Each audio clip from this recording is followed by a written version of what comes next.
अन्ज़लल्लाहु इलैका, जो अल्लाह रब्बुल आलमीन ने अहकामात नाज़िल किए गए हैं उन्हीं को मानो। फ़इन तवल्लव, पस अगर कोई शख्स जो है वो फिर जाता है, यानी कि कुरान मजीद बुरहान रशीद की आयात से फिर जाता है और हज़ूर नबी करीम रऊफ़ रहीम सल्लल्लाहु अलैहि वसल्लम के फरमूदात से इनराफ करता है। वइन तवल्लव, तो फिर आप देखें कि फ़अलम, तो बेशक अल्लाह ताला जानता है, अन्नमा युरीदुल्लाह, और अल्लाह ताला इरादा करता है कि युसीबहुम बिबादि ज़ुनूबिहिम, ऐसे लोगों को जो है वो एक मुसीबत के अंदर गिरफ्तार कर दे, और वो जो उनके ऊपर मुसीबत आती है वो माज उनके गुनाहों की वजह से आती है।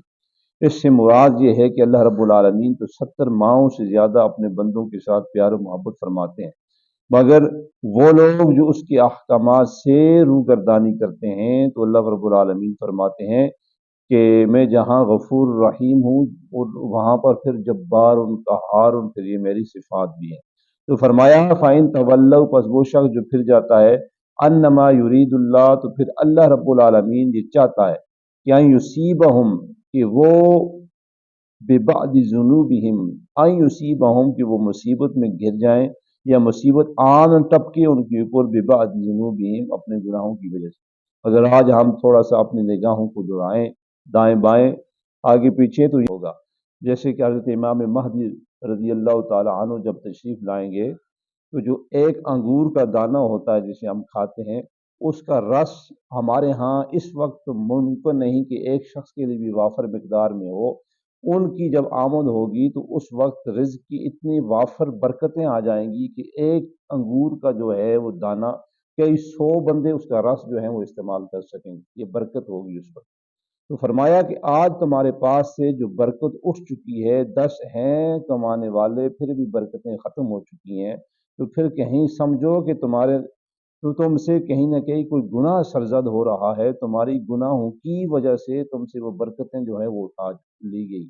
आज आप निगाह दुरा के देखें, आज बरकत जो है वो ख़त्म हो चुकी है, कसीर मकदार में हमारे पास मौजूद है। हमारे यहाँ इससे पीछे आप 20 25 30 साल पहले निगाह उठा के देखें, किसी घर में शादर नादर कहीं गाड़ी खड़ी हो तो अमूमन लोग जो हैं वो पैदल सफ़र करते थे या पब्लिक ट्रांसपोर्ट पे जाते थे। मगर हमारे यहाँ अब इस वक्त अगर आप निगाह दुराएं तो मुमकिन है किसी घर में 2 भी खड़ी हैं, 3 भी हैं, 4 भी हैं, फिर भी वो जहनी सुकून हासिल नहीं है, वो बरकतें हमें मुयस्सर नहीं हैं जो आज से 20 25 30 साल कबल होती थी। होता क्या था कि उस वक्त लोगों में एक सिला रहमी की फ़ज़ा कायम थी, और आज सिला रहमी को जो है वो हमने बिल्कुल दफना दिया गया है। और कुरान मजीद के अहकामात में से मिन्नो आन नहीं तो कम से कम 50 60% तो उस पर अमल किया जाता था। मगर आज इस वक्त अगर हम निगाह दुआ के देखें तो कुरान मजीद के अहकामात जो रब्बे जुल जलाल ने हमें इरशाद फरमाए हैं, कहीं ज़कात का हुक्म है, कहीं नमाज का हुक्म है, कहीं वालदैन के साथ अच्छाई करने के हुक्म, ये सारे अहकाम कुरान हमें बताता है। सदक़ात का हुक्म अल्लाह अल्लाह का कुरान हमें देता है। मगर इसमें से अगर हम थोड़ी सी निगाह दौड़ा कर देखें तो 1% भी अमल नहीं हो रहा। आज से 25 30 साल कबल अगर निगाह दौड़ा के देखें फिर कम से कम 30 35 40 50% तो अमल था। मगर जूं जूं हम कहते हैं कि हम तरक्की करके हमने ये कर लिया, वो असल में तरक्की नहीं है, हम तनज़्ज़ुल की तरफ जा रहे हैं। मकाम इल्लियीन की तरफ जाना था मगर हम मकाम असफल साफिलीन की तरफ जा रहे हैं।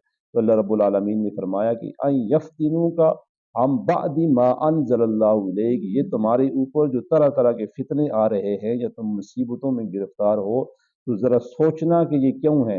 ये इस वजह से हैं कि युसीबहुम बिबादि ज़ुनूबिहिम, तुमने गुनाहों में अपने हाथों से इजाफा कर लिया।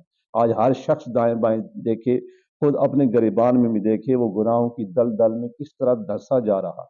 फिर फरमाया वइन्न कसीरम मिनन नासि लफासिकून, इनमें से बहुत सारे ऐसे लोग हैं जो फासिक हैं। फासिक वो शख्स होता है जो कुरान मजीद को सुनता भी है और सुनकर उस पर अमल पैरा भी नहीं होता, और कुरान के अहकामात उसे मालूम है, मालूम होने के बावजूद भी वो फिस्क करता है। फिस्क का एक माना नाफरमानी भी है। अल्लाह रब्बुल आलमीन से दुआ है खालिक अज़्ज़ व जल हमें कुरान मजीद को समझ समझा कर इस पर अमल पैरा होने की तौफीक अता फरमाए और इसके नूर ईमानी को आगे मुंतकिल करने की तौफीक अता फरमाए। व आखिर दावाना अनिल हम्दुलिल्लाहि रब्बिल आलमीन। अल्लाहुम्मा सल्लि अला सय्यिदिना व